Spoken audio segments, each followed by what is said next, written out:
और आज की क्लास में हम नेक्स्ट चैप्टर से रिलेटेड कुछ इम्पोर्टेंट क्वेश्चंस को सॉल्व करेंगे। जैसा कि आप सभी को पता है कि ये class BA, BCom, BSc third semester के स्टूडेंट्स के लिए इम्पोर्टेंट है, क्योंकि उनके जो पेपर है उसका नाम है human values and environmental studies, जिसके अंतर्गत आज हम चर्चा द्वारा दुविधाओं की व्याख्या से related most important MCQ questions को सॉल्व करेंगे। तो स्टार्ट करते हैं आज की क्लास। हमारा पहला क्वेश्चन है, संगठन का कार्य है। संगठन का क्या कार्य होता है? काफी आसान क्वेश्चन है।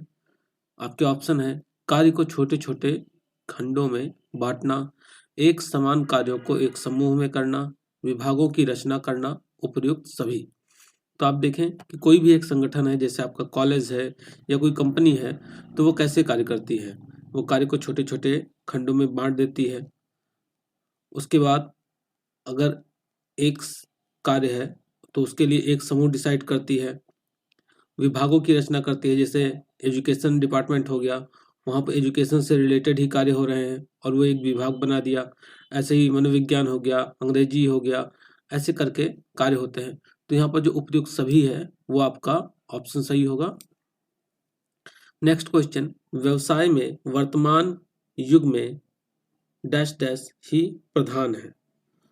तो कोई भी व्यवसाय हो, और चाहे बात वर्तमान युग की हो चाहे प्राचीन काल की, सबसे इम्पोर्टेंट वहाँ पर ग्राहक ही होते हैं, क्योंकि आपका व्यवसाय तभी चल पाएगा जब आपके पास ग्राहक हो। व्यवसाय एवं विपणन की सभी क्रियाएं किसे ध्यान में रखकर की जाती हैं? व्यवसाय एवं विपणन की सभी क्रियाएं किसे ध्यान में रखकर की जाती हैं? तो यहाँ पर एक बार फिर से ग्राहक ही सही होगा, क्योंकि ग्राहक को ध्यान में रखकर ही की जाती हैं। कोई भी व्यवसाय जैसा ग्राहक डिमांड करता है उसी के अनुसार होती हैं।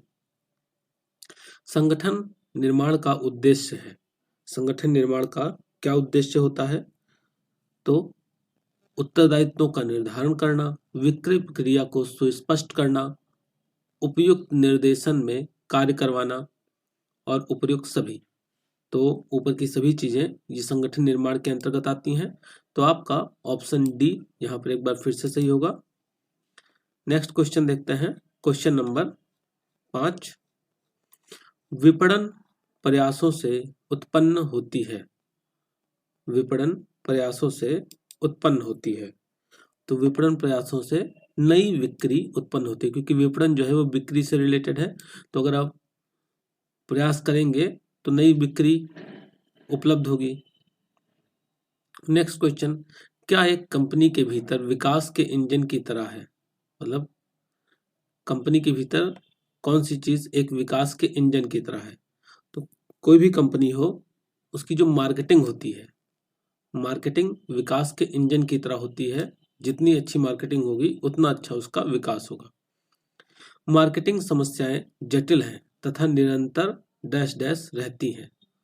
मार्केटिंग जो समस्याएं हैं वो जटिल हैं और इसके साथ साथ निरंतर बढ़ती रहती हैं। आप देखें, पहले मार्केटिंग का जो तरीका था और आज के मार्केटिंग का जो तरीका है वो कितना बदल चुका है।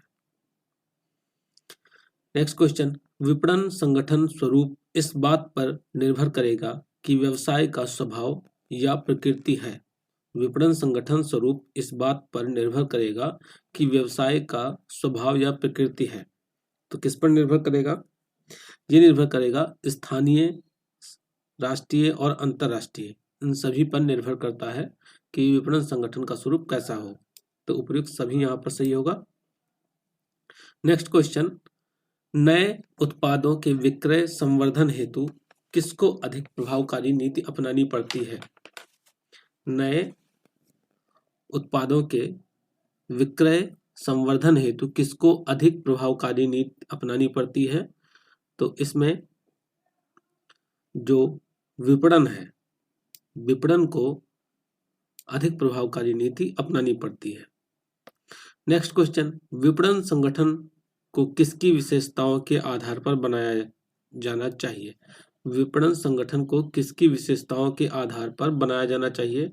तो इसको उत्पाद की विशेषताओं के आधार पर बनाया जाना चाहिए। तो आपका ऑप्शन सी यहाँ पर सही होगा। नेक्स्ट क्वेश्चन, क्वेश्चन नंबर 11, किस कंपनी का विपणन संगठन बहुत वृहद होता है? किस कंपनी का विपणन संगठन बहुत वृहद होता है? तो जो आपका इंश्योरेंस कंपनियां हैं, लघु वित्तीय कंपनियां हैं और दवा कंपनियां हैं, इन सभी का जो विपणन संगठन है वो बहुत ही वास्ट होता है, बहुत ही फैला हुआ होता है, या वृहद होता है। तो उपयुक्त सभी पे टिक करेंगे। डैश डैश दुनिया के सामाजिक और आर्थिक विकास में सर्वोपरि महत्वपूर्ण क्षेत्रों में से एक है। मतलब कौन दुनिया के सामाजिक और आर्थिक विकास में सर्वोपरि महत्वपूर्ण क्षेत्रों में से एक है? तो यहाँ जो स्वास्थ्य है, स्वास्थ्य दुनिया के सामाजिक और आर्थिक विकास में सर्वोपरि है, क्योंकि जब आप सही रहेंगे तभी कुछ चीजें कर पाएंगे। किस उद्योग को आर्थिक विकास की प्रक्रिया में एक प्रमुख उद्योग के रूप में देखा जाता है? किस उद्योग को आर्थिक विकास की प्रक्रिया में एक प्रमुख उद्योग के रूप में देखा जाता है? तो जो दवा उद्योग है उसको आर्थिक विकास की प्रक्रिया में एक प्रमुख उद्योग के रूप में देखा जाता है। आपने खुद देखा अभी कोरोना के टाइम पे क्या सिचुएशन थी। नेक्स्ट क्वेश्चन, कौन वैश्विक फार्म सेंटर में एक महत्वपूर्ण स्थान रखता है? कौन वैश्विक फार्म सेंटर में एक महत्वपूर्ण स्थान रखता है? तो जो भारतीय दवा उद्योग है, भारतीय दवा उद्योग वैश्विक फार्म संगठन में एक महत्वपूर्ण स्थान रखता है।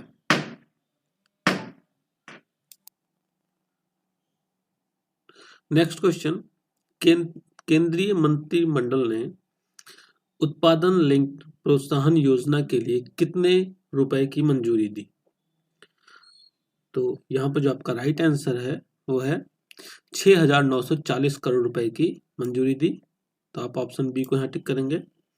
नेक्स्ट, कौन सा उद्योग अन्य उद्योगों की तुलना में अधिक नैतिक मुद्दों का सामना करता है?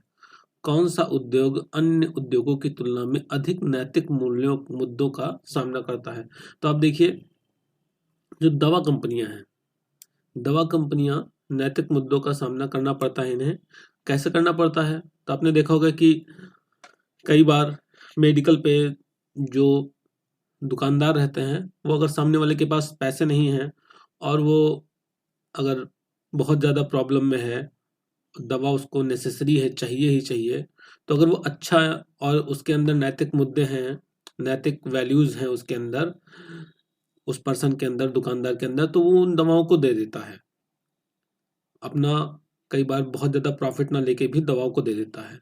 तो जो दवा कंपनियां हैं वहां पर नैतिक मुद्दों का सामना करना पड़ता है।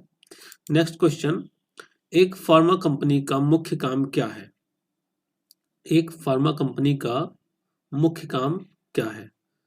तो एक फार्मा कंपनी का मुख्य काम क्या होता है कि बाजार में दवाइयों की आपूर्ति करना, जनता की भलाई करना, अन्य उद्योगों की तुलना में उच्च स्तर बनाए रखना, मतलब क्वालिटी बनाए रखना दवाइयों की। तो यहाँ पर उपयुक्त सभी आपका राइट आंसर होगा। नेक्स्ट क्वेश्चन, डैश डैश कंपनियों की परिचालन लागत बहुत अधिक होती है। तो जो दवा कंपनियां हैं उनकी परिचालन लागत बहुत अधिक होती है। तो आप ऑप्शन सी को टिक करेंगे।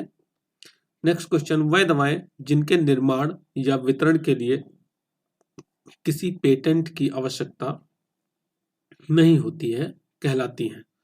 वह दवाएं जिनके निर्माण या वितरण के लिए किसी पेटेंट की आवश्यकता नहीं होती है कहलाती हैं। तो वह जेनरिक दवाएं कहलाती हैं। नेक्स्ट क्वेश्चन, किनकी बिक्री उनके रासायनिक नाम से ही की जाती है? किनकी बिक्री उनके रासायनिक नाम से ही की जाती है? तो जो जेनरिक दवाइयाँ होती हैं उनकी बिक्री रासायनिक नाम से ही की जाती है।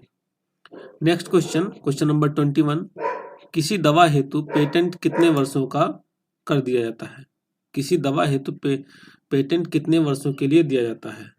तो इसमें जो राइट आंसर होगा वो है 10 से 15 वर्ष के लिए दिया जाता है। तो आज की क्लास में हमने 21 इंपॉर्टेंट क्वेश्चंस को देखे। नेक्स्ट वीडियो में हम आगे के क्वेश्चंस को देखेंगे। तब तक के लिए धन्यवाद। आपके इस चैनल पर अब तक सोशल साइकोलॉजी, समाज मनोविज्ञान, साइकोपैथोलॉजी या मनोरोग विज्ञान, बेसिक साइकोलॉजिकल प्रोसेस, सांख्यिकी, स्टैटिस्टिक्स, रिसर्च मैथोलॉजी, शोध अनुसंधान, इन सभी से संबंधित नोट्स के वीडियोस अवेलेबल हैं। इनके साथ साथ एमसीक्यू टाइप क्वेश्चंस भी, ऑब्जेक्टिव क्वेश्चंस भी, जिसमें सोशल साइकोलॉजी से रिलेटेड, एबनॉर्मल साइकोलॉजी से रिलेटेड, पर्सनालिटी मेंटल टेस्ट से रिलेटेड, स्टैटिस्टिक्स, सांख्यिकी से संबंधित, रिसर्च यानी शोध से संबंधित, गाइडेंस काउंसलिंग, परामर्श एवं निर्देशन से संबंधित, इन्वायरमेंटल साइकोलॉजी और लास्ट में साइकोलॉजी प्रैक्टिकल से संबंधित कंप्लीट वीडियोस चैनल पर मिल जाएंगे। आपको इन वीडियोस के लिए सिर्फ यहाँ पर जो आपका वीडियो के नीचे टाइटल है, टाइटल के सामने आपको डिस्क्रिप्शन का एरो दिख रहा है, इस एरो पर आप क्लिक करेंगे, नीचे आपको सभी प्लेलिस्ट के लिंक प्रोवाइड हैं।